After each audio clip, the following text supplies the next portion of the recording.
Sa drug war po, wala pong blatter ang pulis. Marami nga walang blatter eh. Ang problema nga ho dito, napakarami hong namatay na ang death certificate nga nakalagay po cardiac arrest pero may butas po sa ulo mula sa bala. So Yun ang tama yung kakaiba. so yun ang sinasabi ninyo, failure of our justice system. Opo, nung panahon na yon. So, suko Nagkaroon tayo tayo ng doon. problema nung panahon na yon na hindi ho talaga maimbestigahan na maayos kasi pati ho ang piskal tinatakot po ng pulis nung panahon na yon eh. Nung panahon na yon, ngayong panahon ngayon, hindi ba pwedeng magayon? Hindi ngayon ho, mas maayos ngayon Kung sapagkat sinisigurado po namin na ang piskal at ang pulis ay magkasama mag-imbestiga ng mga krimen. Hindi na ho katulad ng dati. Kung ano sabihin ng pulis, dapat masunod.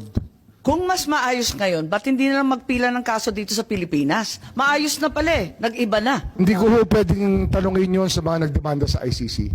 Hindi naman po namin hawak yung mga taong yun eh. Hindi ho namin sila kilala.